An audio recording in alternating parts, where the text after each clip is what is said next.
Cuando fui de Jerusalén a Belén, eran ya las 6 de la tarde, todos los trabajadores árabes o palestinos, o como, no sé ahora ya ni cómo llamarles, eh, viajando, o sea, regresando a sus casas. Y claro, en el checkpoint están todos estos empleados, digamos, la fuerza laboral de Jerusalén, regresando a Belén. Eso me sorprendió muchísimo. Lo que sí me pareció bastante difícil ver fue el checkpoint de entrada a Belén, que es un túnel de concreto grandísimo y un torniquete pasando miles de personas. Y eso lo tienen que hacer todos los días. Es una de las cosas más difíciles de ver. Las personas con los niños en brazos, todos parados ahí durante horas prácticamente para poder entrar a regresar a sus casas. Fue una de las situaciones más difíciles que vi ahí. Que lo que tú dices es verdad, que tú puedes ver estas filas largas y personas esperando, como podría ser en muchos de los aeropuertos del mundo, pero la situación, hablando de datos, ¿sí? A mí me gusta mucho poner las cosas como son. ¿Tú dónde vives? En España. Sí, Tus Barcelona. impuestos tuyos y de tus vecinos y de la Unión Europea van a los palestinos. Te leo, 145 millones de euros al año. Eso es millones por cada habitante palestino, porque no son tan, o sea, son como cerca de 2 millones de palestinos. Esos son millones de euros por cada cabeza. ¿Dónde está ese dinero? ¿Cómo es posible que hay líderes palestinos que viven como reyes en Qatar con mansiones billonarias? Arafat tenía una cuenta como con 20 billones de euros. Y cómo vive su gente. Entonces, aquí, conectando con lo que dice Odell y Lana, es que esto no es simplemente una pelea entre un territorio, esto es la búsqueda de la verdad y lo que busca el mundo. Nosotros nos tocó primera fila, el pueblo de Israel estamos en primera fila frente a lo que es la maldad, la corrupción, los peores valores que se pueden imaginar el ser humano versus un país que busca la luz, que busca la vida. La tecnología con la que ustedes me están escuchando es tecnología israelí.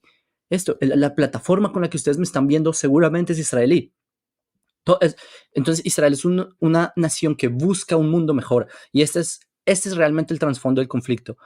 Buscar un mundo como ideal, un mundo de paz, como lo vieron los profetas de Israel, que va a vivir el lobo con ¿cómo se dice? El tigre con la oveja, etcétera. Esas son como analogías de un mundo bueno, versus una dictadura en la que robémonos el dinero de nuestra gente, pongamos a nuestra gente en peligro, vamos a decapitar bebés porque son judíos, etcétera, etcétera. Ese es realmente el punto. Lo dije en palabras un poco más explícitas como escuchamos ahora, pero es básicamente eso. Y es correcto, nosotros no depositamos nuestra fe en lanzas y espadas, como lo escribió el rey David en los Salmos. Ujú. Nuestra fe está en Hashem. Dios es el que nos trajo hasta aquí, hasta donde estamos a nivel mundial. Si el judío tiene éxito es porque Hashem no lo permitió, Dios. Así decimos Dios, Hashem. Y Hashem también es el que nos dará éxito. Correcto. Volviendo al tema de la Franja de Gaza, ahora mismo, ¿cómo está la situación? ¿Están habiendo muchos bombardeos donde están viviendo? ¿Se ha intensificado? Como... Sí, aquí donde yo hay cada rato bombardeos, pues me tocó una transmisión sin bombardeo. Pero ayer, no sé si te mencioné al principio, que ayer en plena entrevista para radio, bombardeo, me tocó dejar la transmisión. Pero sí, se siente más intenso, pero Israel ya se está levantando, limpiando las lágrimas, cerrando un poco las heridas y Sí, ahora es nuestro turno de defender a nuestra gente. No vamos a dejar que secuestren a nuestras abuelas, que decapiten a nuestros bebés. No vamos a dejar nada de esto. Israel se va a defender. Y las personas que están calladas cuando matan judíos, que se queden callados cuando Israel se defienda.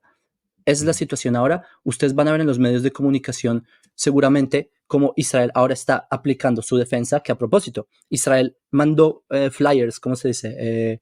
Como papeles, volantes, en toda la población de Gaza diciéndoles a qué áreas irse. Por ejemplo, en un barrio les dijeron, vamos a atacar este barrio porque acá hay instalaciones de Hamas. Por favor, retírense a una zona segura.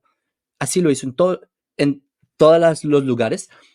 Hamas, y mm, esto ya lo reportó la CNN, Hamas no está dejando que la población civil salga, porque Hamas quieren usarlos como escudos humanos, como esta guerra no solamente es una guerra bélica, es una guerra también de percepción. Cuando lo que busca Hamas es eso, que hayan caídos civiles de su propio pueblo, de sus propios hijos, para que Israel se vea como el malo. Entonces, desde ya yo voy a advertir a la gente, eso es lo que estamos viendo ahora, es Israel ahora llegando a la conclusión de que el mal no puede convivir al lado nuestro. No vamos a permitirlo.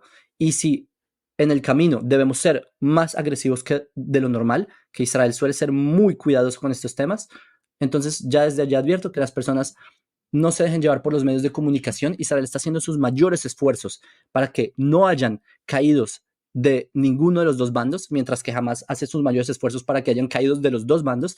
Entonces es la situación ahora. Es un Israel levantándose, es un Israel con, es verdad, con heridas, pero que no hemos perdido la esperanza, que no hemos perdido nuestra emuná, nuestra, no sé en español, nuestra fe. Entonces esa es la situación ahora. ¿Hay bombardeos? Sí. ¿Hay disparos? Sí. De hecho, me están escribiendo para presentarme reservista posiblemente en estas horas, o digamos estos próximos días. Sí. Y tengo familia que me va a tocar dejar. Y aún así vamos. Porque Y Israel el, nos estamos levantando y vamos a triunfar. y el presentarte reservista, ¿qué implicaría? ¿Que te tendrías que acuartelar o cómo? Tendría que, correcto, tomar mi arma, mi casco, mis Ujú, botas y ujú. salir a defender. Ok. Pero digamos que la vida civil está funcionando normal, transporte público, todo en Israel, ahora mismo en estos Hay zonas momentos. en las que está funcionando normal. Israel es un país con mucha resiliencia. Es un país Ujú, que es impresionante, es incluso al borde de lo surrealista. Acá puede haber un atentado y a los minutos las personas se rearman de nuevo y continúan. El pueblo judío hemos vivido siglos, siglos de persecuciones. Ni les cuento qué pasó hace 80 años en el continente en el que tú estás y hace 500 años en el país en el que tú estás. Y así sucesivamente en la historia. ujú. Israel, ahora que tenemos nuestro país, no nos vamos a encerrar en las casas a llorar porque, no, porque eso es lo que quiere el terrorismo. El terrorismo es justamente lo que ellos buscan, que tengamos miedo, que nos encerremos, que nos vayamos de aquí. Y no, no les vamos a dar ese gusto. Israel, vamos a seguir nuestra vida, vamos a seguir alegrando a nuestros hijos, vamos a seguir eh, respetando a nuestros mayores, vamos a seguir nuestra vida, nuestra economía va a seguir floreciendo, no nos vamos a dejar de ellos. Entonces, a tu pregunta concreta, la vida aquí va a seguir lo que se pueda. Obviamente, estamos en la situación de que el aeropuerto, por ejemplo, está mucho más, ¿cómo se dice? Restringido. Limitado. Sí, Limitado. claro, no, no hay viajes. Es verdad que los precios han tenido cambios ligeros, es verdad que las provisiones, etcétera, es verdad. No, es que las cosas no están normales, las cosas están obviamente de cabeza. Las personas están corriendo de aquí a allá para ayudar a soldados, para ayudar a heridos. No estamos en una situación normal, pero no, eso no significa que estamos en una situación de estar inhibidos. Es lo que quería decir. Ah, ok. Hablando de este tema, esta vez fue un ataque feroz bueno, no hay palabras, pero si nosotros sumáramos todos los muertos en atentados en los últimos años del Estado de Israel, son muchos Ujú. más, nada más que era como goteo, ¿no? Gotita. Entonces Israel frente a una gotita no podía hacer un gran ataque justamente por esto que decimos que primero defendemos la vida, que primero defendemos, digamos, la paz. Lo que Mm, pasó dio pie a una situación, primero, de poder, frente a esa gotita, otra vez como decimos, para mí 1000 o 1 para el Estado de Israel es lo mismo, vivo o muerto es lo mismo, o sea, para nosotros ese dolor de hermano no hace falta que hayan sido 1000 ahora. Ahora fue algo de Hashem, de Dios, para de alguna manera yo creo mostrarle al mundo con quiénes estamos nosotros lidiando, porque los terroristas no dan la cara, aparte. mm. Entonces quiero decir, esto no es, ay, porque pasó esto es esta guerra, esto es un continuado que viene hace muchos, muchos años, que esta fue la frutilla del postre, vamos a decir.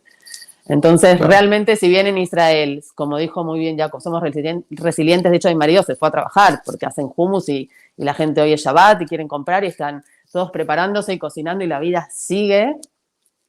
Puedo decir que aparte sigue con, hoy nos han reforzado, nos han llenado de emuná, nos han llenado, o sea, esta situación al revés de lo que el mundo puede pensar que hoy, que Israel está preocupado y asustado, o sea, todo lo contrario es la verdad, todo lo contrario Mm, es la verdad, por supuesto, no anhelando nada más que el bien y la bondad, pero ya vivimos en un mundo que no podemos ser hipócritas. No sé si saben lo que es la hipocresía, pero para hacerlo cortito se aprende la hipocresía de las pulgas, que son las que más alto saltan.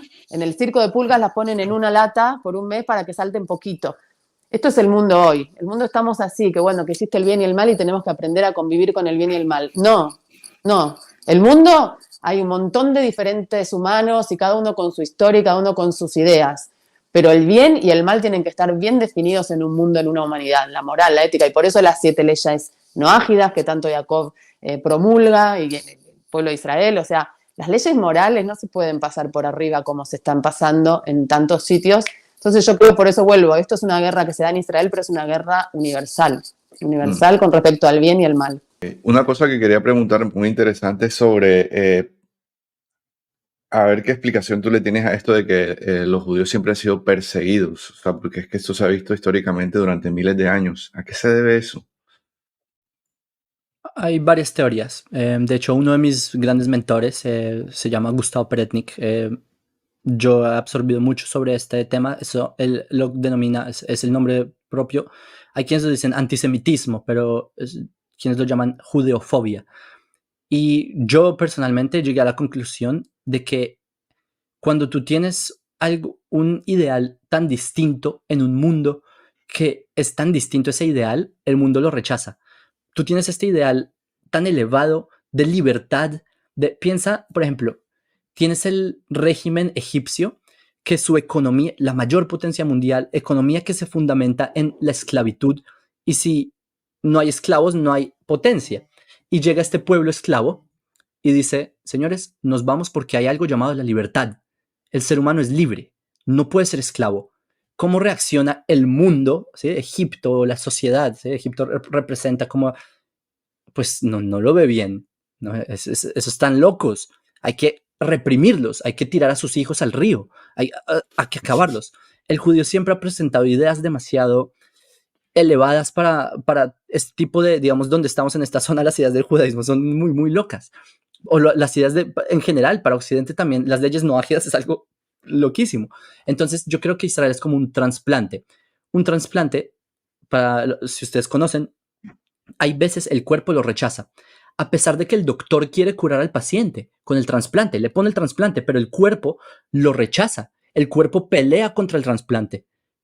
Y eso es lo que ocurre con Israel. Israel, somos como esa parte, así lo veo yo, ¿sí? No sé lo también, pero como ese ideal celestial, no sé cómo llamarlo, ese ideal que está tratando de aterrizarse, pero se rechaza, no lo contienen.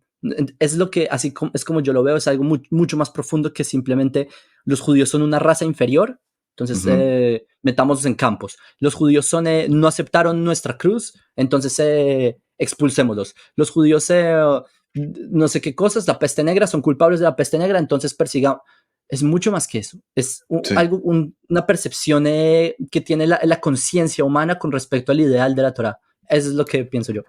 No, y también el judaísmo está muy asociado con el dinero, hoy en día básicamente todas las tecnologías grandes de punta de Silicon Valley, que no nacieron en Israel, pero sí por judíos, Mark Zuckerberg, los de Google, Amazon, todos estos son judíos. O sea, eso también a mí me genera como mucha inquietud. A ver, ¿por qué todos estos multimillonarios de la tecnología son judíos y por qué la mayoría de los megabanqueros y todos estos financieros, Wall Street, está básicamente dominada por judíos?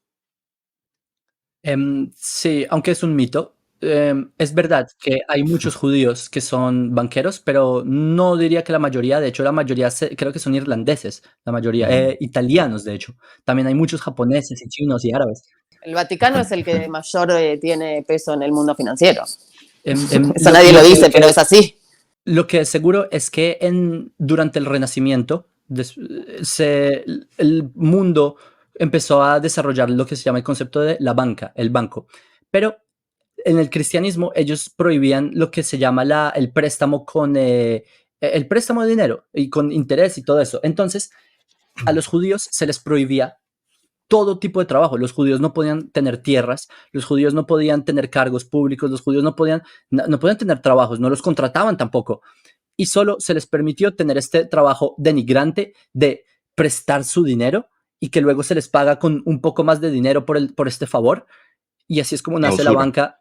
Ujú, Claro, es lo que se llama la usura, porque es la única opción que tenía el judío para poder llevar pan a su familia. Estos ujú, pequeños centavos extra que le daban después de dar su posesión, que muchas veces no le pagaban.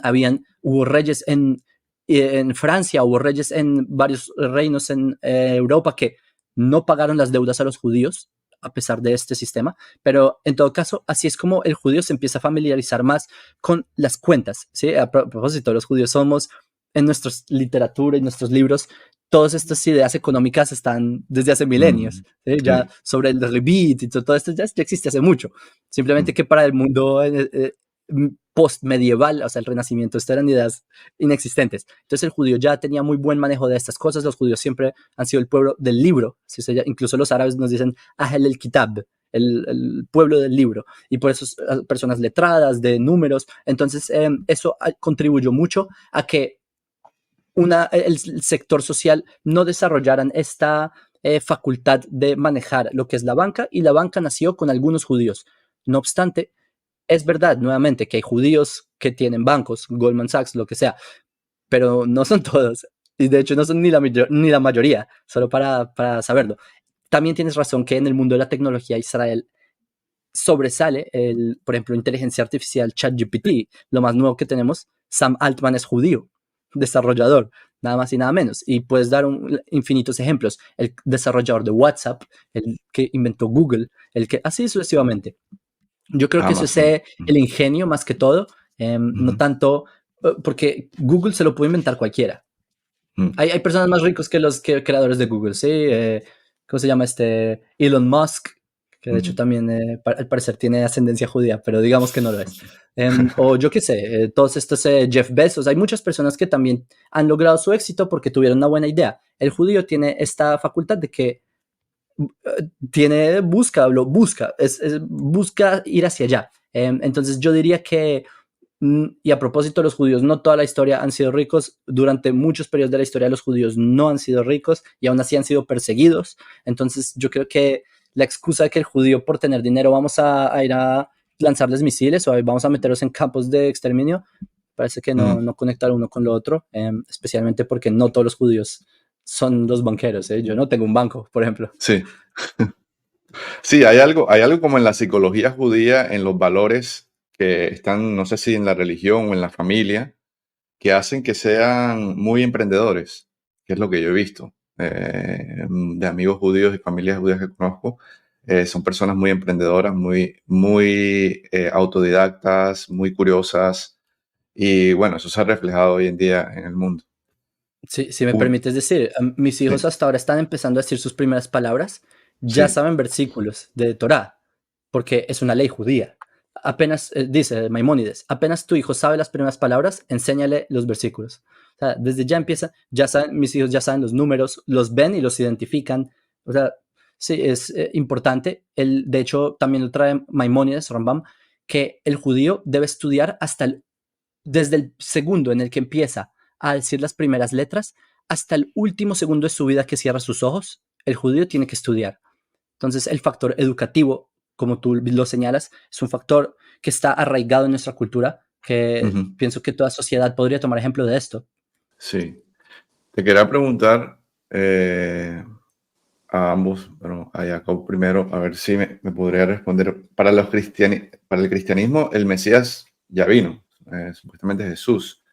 Para el judaísmo, el Mesías está por llegar. Esta situación que tiene que ver con esto. Hace poco Odel me envió un libro muy interesante sobre que se estaba apresurando la llegada del Mesías con estos eventos. ¿Cómo lo ves tú? Seguro. El Mesías no ha llegado, porque está escrito que cuando llegue el Mesías va a haber paz. Así comienza el libro de Isaías. Así comienza. Las personas leen capítulos o versículos sacados, pero no, si leyeran todos se darían cuenta que si no hay paz, es porque no ha llegado. Y sí, como dijo Odell, todo esto es una preparación para que la conciencia humana, por ejemplo, te doy un ejemplo. La esclavitud antes era algo muy normal. En Occidente se esclavizaba y ya, ¿sí? Se secuestraban personas de África y se las llevaba a otro lugar y que trabajen. Pero con el tiempo el ser humano desarrolló esa sensibilidad de que el ser humano debe ser libre, etcétera, etcétera. Y así se llegó a la conclusión de que no puedes secuestrar personas de un continente y encadenarlas. Esto que estamos viviendo es exactamente lo que explicó acá Odell, que es el ser humano está, por lo menos alguien que esté viendo la situación, el ser humano está teniendo este cambio en su conciencia. Es exactamente lo que está ocurriendo. Yo sí creo que vivimos muy próximo a ver al Mashiach, como decimos en hebreo, Mesías, Mashiach. Y la mayor muestra es que, y esto no lo digo yo, lo dice en Masejet Sanedrin, si tú ves que la tierra de Israel nuevamente dio frutos, esa es la mayor señal de que es el final. La tierra de Israel fue un desierto por 2000 años. Desde que estábamos acá y fuimos expulsados por Roma, la tierra de Israel fue un desierto total. Tú puedes ver textos de Mark Twain, de personas que vinieron acá y relataron cómo era la tierra de Israel. Mark Twain escribe en sus viajes por la tierra de Israel, que él escribe que era el viaje desde Jerusalén hasta Yafo, aún no existía Tel Aviv, y él describe, no había nada. Lo único que vio fue un árbol muerto y a un señor llamado Abu Ghosh. Eso es todo lo que vio en el camino. Nada. Decía, hasta los cactus están muertos, decía. Hoy en día, pues, tú que viniste a Israel, ¿tuviste el camino de Jerusalén a Tel Aviv? Es bosques, desiertos, bosques, árboles, campos, hay de todo, hay agua, hay como rayos en menos de un siglo, una tierra que por 2000 años no tenía nada. Y tú ahí tienes el mapa, y pues el mapa que estás compartiendo, tú puedes ponerlo en vista aérea también, hay una opción de Google Maps. Y si tú pones el mapa, todo es desierto y de repente Israel es un cuadradito verde en la mitad del mapa. Entonces, ¿cómo rayos se logró esto? Pues, si ves ese bloquecito allá verde, ¿cómo pasó esto? En menos de un siglo, ¿sí? Y ese verde se está expandiendo hacia abajo, que es lo que va hacia el desierto del Negev. Es justamente, esa es la señal que nos dieron, esto es lo que dijo el profeta Ezequiel, que él dice que los montes, escuchen los montes de Judá, que sus ramas van a dar frutos. Esa es la señal de la redención. Además de que el pueblo judío estamos volviendo del exilio, estamos retornando a nuestra tierra, que esa es otra de las señales. Pero obviamente es un tema que podemos hablar por días y yo creo que ya estoy próximo a terminar. Si me permites decir unas palabras de conclusión. Sí. Para todos los que están viendo este video, aquí, esto no es un pelea entre, como dijo Odell, esto no es entre los judíos y los palestinos, Israel-Palestina. Esto es una idea entre el bien y el mal. Lo que está haciendo Hamas no es justificable por ningún medio. Si usted apoya la causa palestina, yo qué sé qué excusas, lo que hace Hamas no tiene excusa, no tiene forma de justificar. Y yo, discúlpame, y lo dije también en televisión española hace 2 días, yo vi protestas en Madrid, personas apoyando a Hamas, como en su sano juicio apoyan la decapitación de bebés. Entonces, esto es una pelea mucho mayor. Esto no es simplemente, esto es la pelea del bien contra el mal. Israel está del lado del bien. Eso es el primer punto. El segundo es que, como se mencionó, en el pueblo de Israel, nosotros, Odell lo dijo, nosotros santificamos la vida. Y cada segundo de nuestra vida lo santificamos. Antes de comer, bendecimos. Antes de oler algo, cuando vemos a una persona, o sea, hay muchas formas de santificar cada instante de tu vida. También los no judíos, ustedes también pueden santificar su vida. Cada instante hay algo que se conoce como las leyes no ágidas.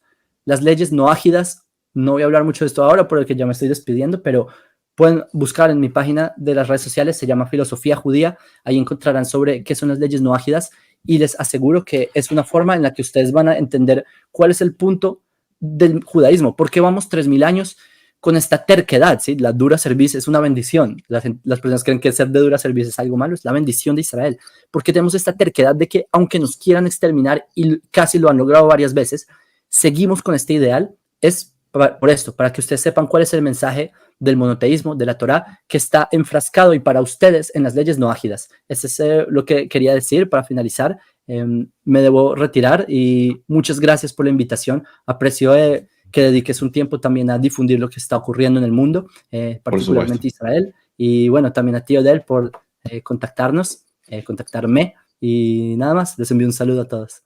Muchas gracias.